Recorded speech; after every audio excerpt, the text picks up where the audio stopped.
Je vais vous présenter en quelques diapositives quelques éléments importants du colloque. Je vous signale aussi, si vous êtes intéressé, que toutes les communications résumées et aussi les présentations, la plupart des présentations et les posters seront disponibles sur le site web du colloque.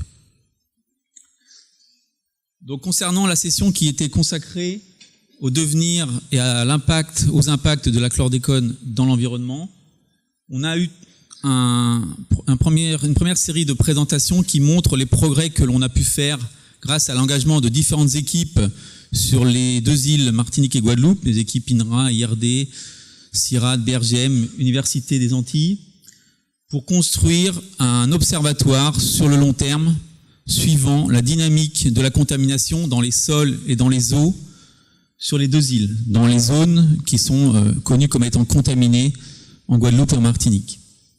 Sur ces deux observatoires, sur ces deux sites, il y a eu des informations nouvelles qui sont apparues grâce à des mesures en continu au niveau des rivières et des suivis sur les flux de chlordécone, mais aussi d'autres molécules utilisées aujourd'hui par les agriculteurs en termes d'herbicides, fongicides, et également des pesticides anciennement utilisés. Donc on a capitalisé toute une série d'informations et qui ont confirmé des connaissances déjà établies par les premières recherches qui datent d'il y a une dizaine d'années sur le rôle des nappes phréatiques dans l'alimentation des flux de chlordécone à partir des sols, qui sont leur stock initial, répartis de façon très hétérogène dans les bassins versants. Vous avez une carte ici sur le bassin versant du Galion en Martinique qui montre les zones contaminées anciennement cultivées par les bananeraies.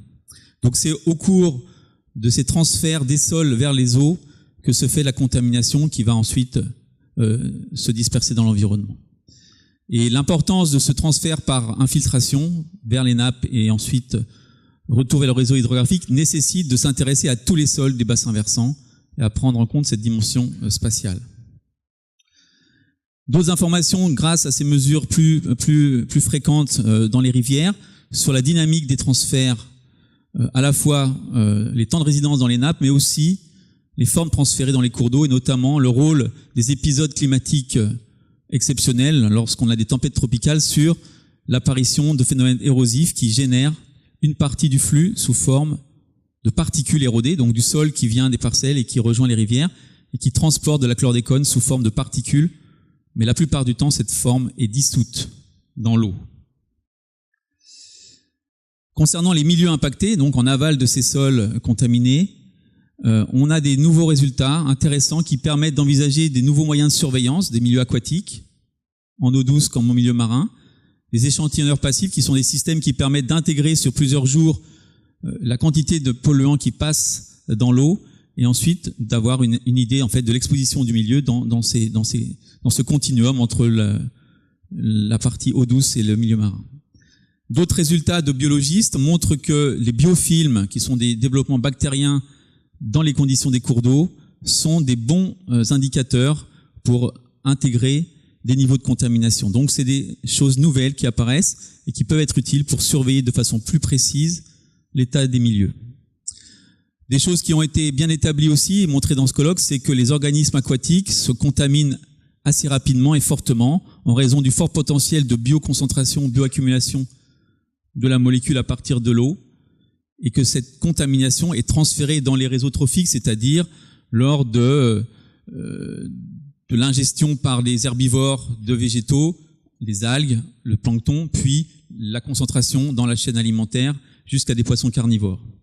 D'autres résultats montrent qu'on est en capacité pour des conditions d'aquaculture de décontaminer les animaux cultivés si on est en mesure de les laisser dans des eaux dépourvues de chlordécone de façon suffisamment longue. Donc un exemple de résultat obtenu en Guadeloupe qui montre que effectivement il y a le long de la chaîne alimentaire des concentrations de chlordécone, même dans des niveaux au départ peu contaminés, on va avoir une concentration dans les animaux les plus hauts dans la chaîne alimentaire de ces concentrations de contaminants. Le dernier volet qui a été abordé, qui avait déjà été discuté lors d'un atelier international organisé par les chercheurs dans les années 2010 sur les possibilités de favoriser la biodégradation et la décontamination des sols pollués. La biodégradation de cette molécule est réputée comme quasiment était réputée comme quasiment impossible. Et effectivement, dans les conditions des sols antillais, elle est très lente, mais elle existe. Et on a de nouveaux résultats obtenus par différentes équipes métropolitaines et guadeloupéennes sur la capacité qu'auraient certaines bactéries du sol placées dans des conditions particulières, en absence d'oxygène.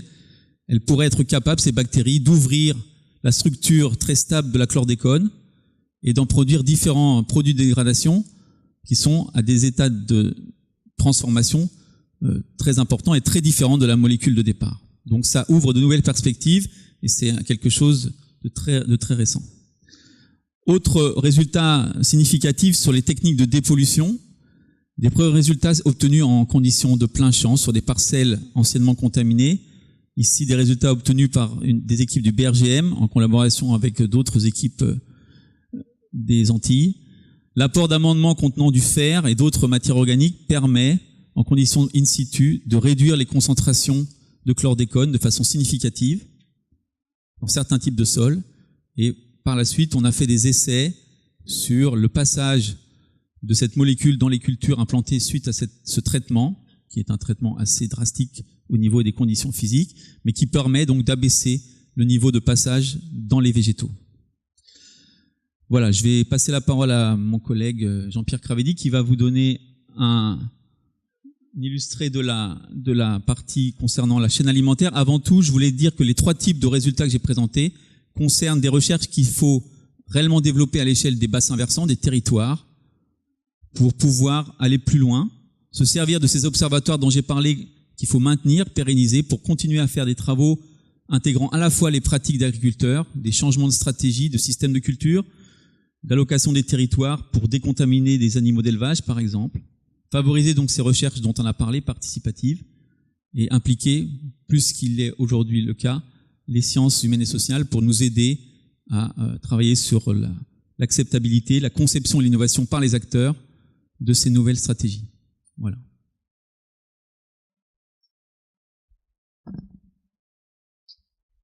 Merci Pierre. Bonjour à tous, je m'appelle Jean-Pierre Cravedi, je suis chercheur à l'INRA et je suis toxicologue. Et je vais tenter de vous résumer en quelques minutes les principales conclusions qui sont ressorties des présentations qui concernaient la chaîne alimentaire. Donc ce qu'il est apparu, c'est d'une part que le sol était le réservoir principal et de très loin de la contamination de la chaîne alimentaire, que cette charge en chlordécone qui était présente dans un certain nombre de sols antillais contaminait d'une part les végétaux et d'autre part les animaux. Il faut savoir qu'un certain nombre d'animaux consomment directement du sol et c'est également à partir du sol que s'effectue la contamination des eaux continentales et des eaux marines. Donc la contamination des végétaux,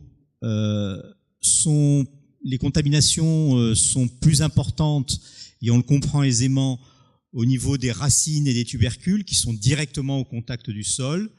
Les niveaux de contamination sont inférieures dès lors que l'on s'intéresse aux tiges et aux feuilles, et elles sont encore plus faibles lorsqu'on s'intéresse aux fruits.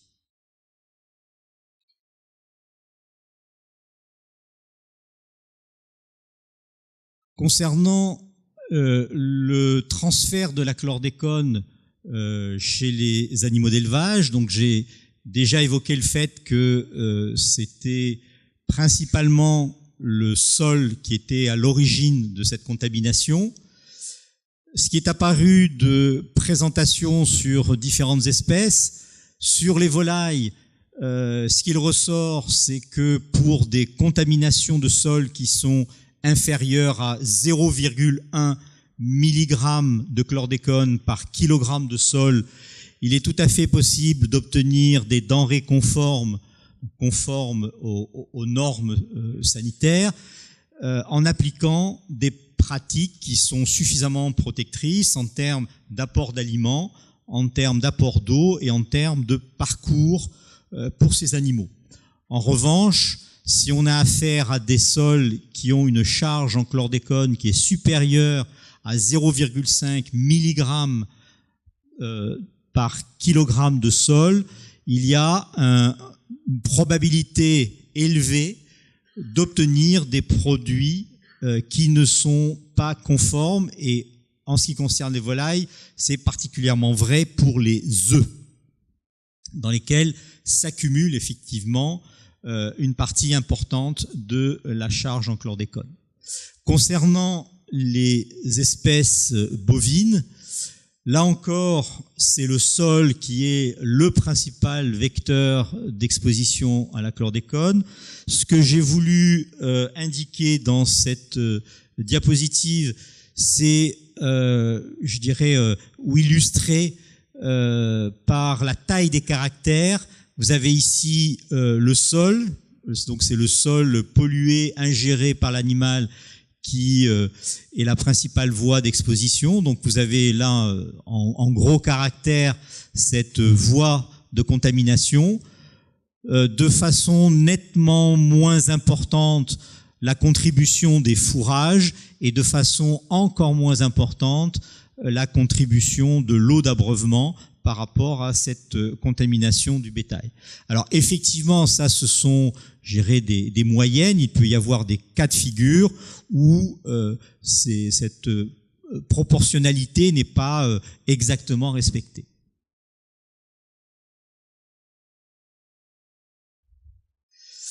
Un point tout à fait important et récent dont on dispose aujourd'hui, c'est ce qui relève du transfert de la chlordécone chez les espèces, et on sait aujourd'hui de manière beaucoup plus précise quelles sont ce qu'on appelle les cinétiques d'accumulation, c'est-à-dire la vitesse à laquelle la chlordécone se dépose dans les tissus des animaux, et également ce que l'on connaît aujourd'hui aussi, c'est la vitesse à laquelle cette chlordécone est éliminée de l'animal dès lors que l'exposition cesse.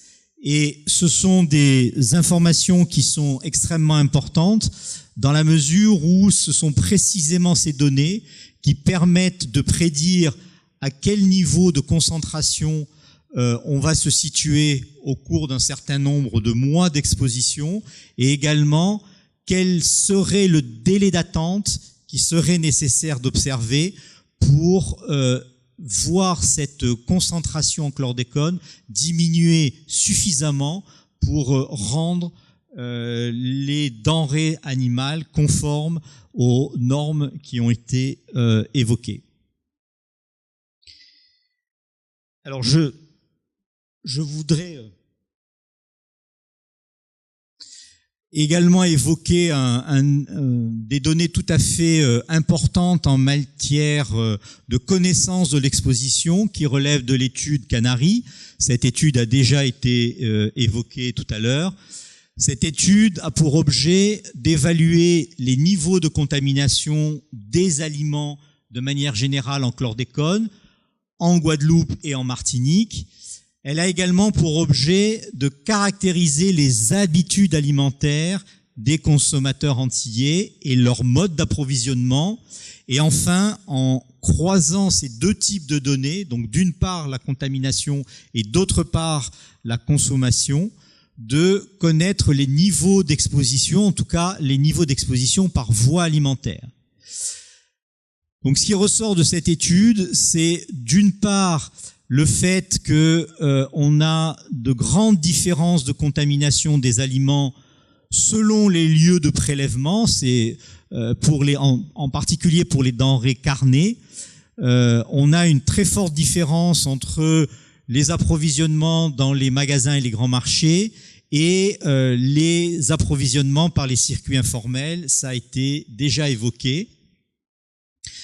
Et ce qui est également frappant, c'est que la contamination des légumes racines est nettement mieux maîtrisée aujourd'hui qu'elle ne l'était par le passé, c'est-à-dire qu'on a très très peu de denrées qui dépassent des valeurs seuil.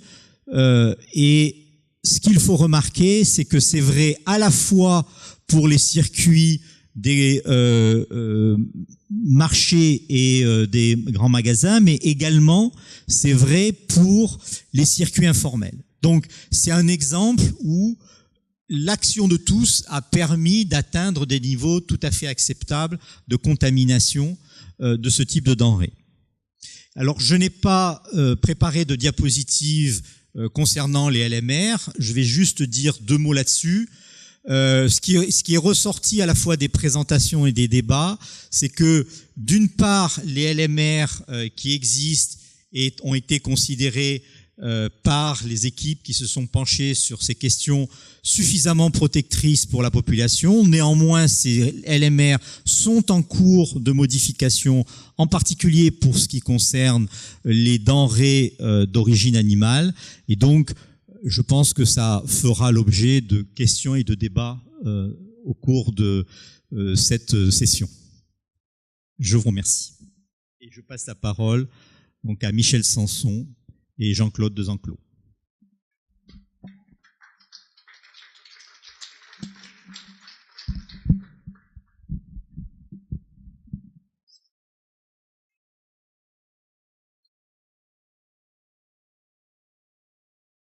Bonjour, est-ce que vous m'entendez? Oui, mesdames, messieurs, moi je suis Michel Sanson, je suis chercheur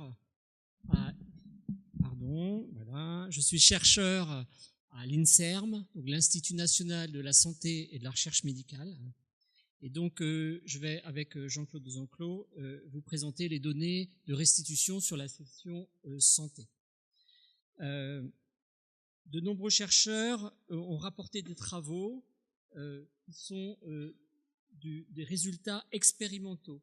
Donc je voulais juste faire, avant de présenter les résultats, un petit aparté. Les résultats expérimentaux, c'est des résultats qu'on retrouve. C'est des résultats qu'on retrouve dans un tube à essai, c'est des résultats qu'on retrouve en culture cellulaire ou des fois chez l'animal, que ce soit la souris ou le rat, et il est pas souvent possible d'extrapoler ou de surinterpréter pour faire un transfert directement chez l'homme. Donc attention, ça reste des modèles, ils ont leurs propres limites, il faut les interpréter dans ces limites-là. Donc parmi les résultats qui nous ont été présentés, des chercheurs ont pu montrer que la chlordécone avait un effet pro-angiogénique, c'est-à-dire qu'elle favorise le développement de vaisseaux sanguins. D'autres chercheurs ont pu regarder l'impact de la chlordécone en montant un modèle de cancer de la prostate et un modèle rat. D'autres travaux se sont intéressés aux liens qu'il pouvait y avoir entre l'impact de la chlordécone sur les hépatites, hépatite aiguë ou hépatite chronique, et les hépatopathies en général, et tout ça en montant, en développant des modèles souris. Et puis, il y a une chercheuse qui s'intéresse aux effets transgénérationnels, c'est-à-dire comment la chlordécone pourrait impacter le fœtus et puis des générations, en l'occurrence de souris, plus tard. Et ceci en regardant uniquement la fertilité.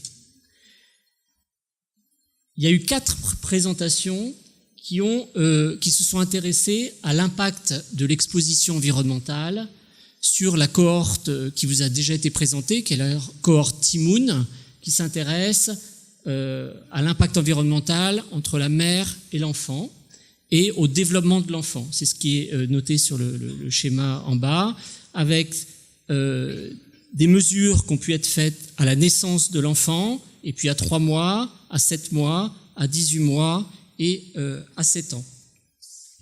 Donc ces résultats montrent une augmentation du risque de prématurité, montrent aucun risque, et je le dis, aucun risque de malformation congénitale.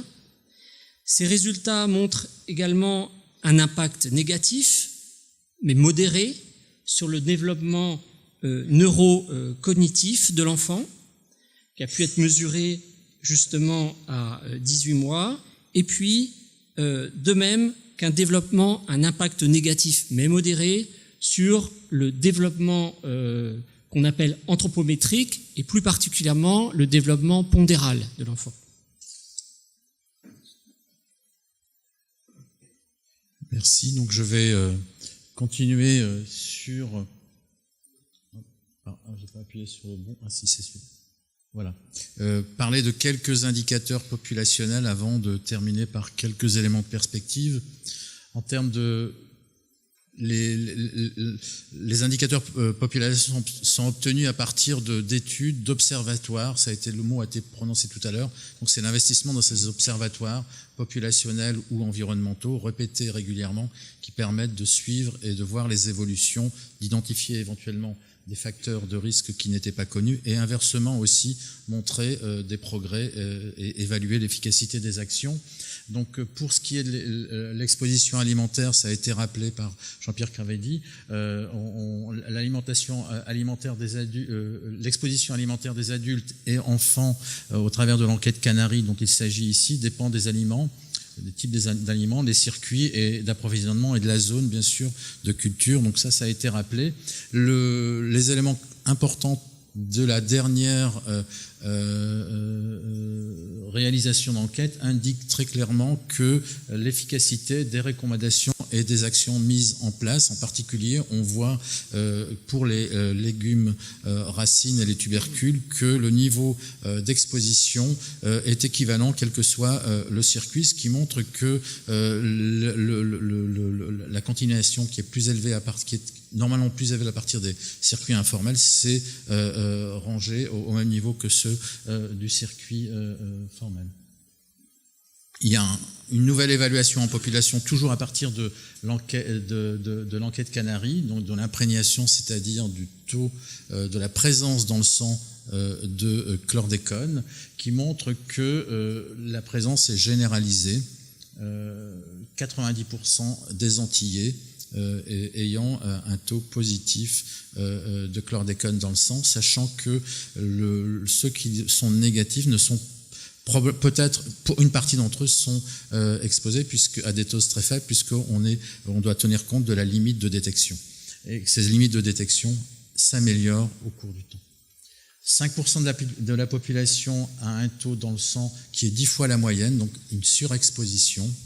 Et cette surexposition qui se traduit par un taux très élevé dans le sang, est très lié aux aliments les plus contaminés. Je ne vais pas revenir dessus. Il y a une relation statistique tout à fait évidente.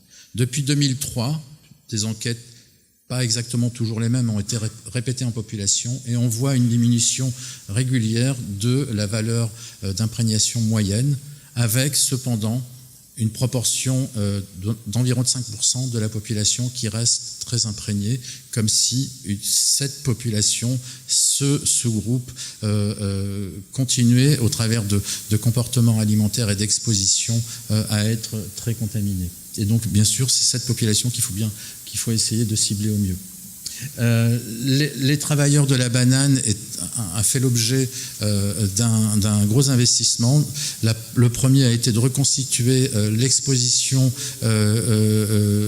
passée au travers de la reconstitution de ce qu'on appelle de matrice emploi-exposition, qui montre que une très grande majorité de ces travailleurs ont été exposés. Par exemple, en 1989, on estime que près de 80% des travailleurs étaient exposés, c'est-à-dire qu'ils travaillaient avec du chlordécone et étaient donc exposés à ce produit. Aussi a eu lieu une reconstitution lors des 3 dernières années de la cohorte des travailleurs de la banane. Donc 417 personnes exactement ont pu être reconstituées dans cette cohorte et on a les premières analyses qui ont été faites montrent que la mortalité, donc c'est un travail qui est pour l'instant sur des indicateurs assez généraux, la mortalité ne diffère pas de la population générale, que ce soit mortalité globale ou par cause, mais des travaux vont être affinés en particulier pour les mettre en relation avec l'exposition. Le cancer de la prostate, on sait que aux Antilles, le risque statistique est augmenté avec l'exposition à la chlordécone. Les taux de nouveaux cas de cancer de la prostate aux Antilles sont très élevés. Par contre, la mortalité, et ça c'est mesuré par les registres, la mortalité est en baisse régulière et c'est la survie qui est donc un élément qui évalue la prise en charge à 5 ans est de l'ordre de 94-90%, ce qui est équivalent, voire même supérieur à ce qu'on observe en métropole. Et dernière... Alors les perspectives, au fond, je vais redire des choses qui ont déjà été dites, reprises par les directeurs généraux, en particulier dans le cadre des plans chlordécone, aller vers le zéro exposition. J'incite, le zéro exposition, ça ne veut pas dire qu'on va vers le zéro chlordécone dans l'environnement, zéro exposition, et on voit que c'est possible au travers des mesures de prévention, des interdictions là où il faut, et de l'éducation. En priorité, les femmes enceintes et les enfants. Efficacité des recommandations actuelles pour réduire l'exposition, les derniers travaux le montrent très clairement. Ça incite à démultiplier la promotion de l'éducation pour la santé et la communication vers les populations cibles. Ça a déjà été dit et repris. Généraliser les interventions probantes. Pardon pour Jaffa, j'ai mis deux F, il n'y en a qu'un. Et ça, c'est la mise à l'échelle de cette intervention qui a démontré son efficacité. Il y a le besoin d'affiner, de continuer à travailler sur les LMR. Il y a eu beaucoup de discussions. Je ne suis pas un spécialiste, mais c'est quelque chose qui est sorti clairement des travaux et des discussions. La question de la détermination de valeurs critiques d'imprégnation. Une valeur critique d'imprégnation, c'est-à-dire on essaye de définir une valeur de chlordécone dans le sang à partir de laquelle, au-delà de laquelle, on considère qu'il y a un risque pour la santé. Donc c'est un travail qui va se mettre en place, qui est très compliqué, très difficile, mais c'est d'une perspective qui est en cours. Et donc ça va poser la question du rôle, de l'intérêt ou pas, de doser le chlordécone à titre individuel dans le sang. Et donc ça, c'est des travaux en perspective. Le rôle de l'exposition non alimentaire, il est mal documenté par voie respiratoire, par voie cutanée, en particulier chez les travailleurs qui sont en contact des sols contaminés. Ça reste un sujet qui nécessite d'être précisé et qui pourra amener des préventions beaucoup plus spécifiques. Il faut bien sûr élargir aux autres produits phytosanitaires. Il y a pas mal d'autres produits qui sont utilisés. On a vu dans l'enquête d'imprégnation que, par exemple, le lindane avait un niveau d'imprégnation au niveau de la population qui était supérieur à celui de la métropole. Et puis, plus de sciences humaines et sociales. On n'a pas eu de travaux de sciences humaines et sociales qui ont été présentés au cours de ce colloque. C'est un manque et c'est un investissement important et aussi d'intégrer, à la fois dans des aspects de recherche, mais aussi d'intervention et de prévention, des approches participatives. Je vous remercie.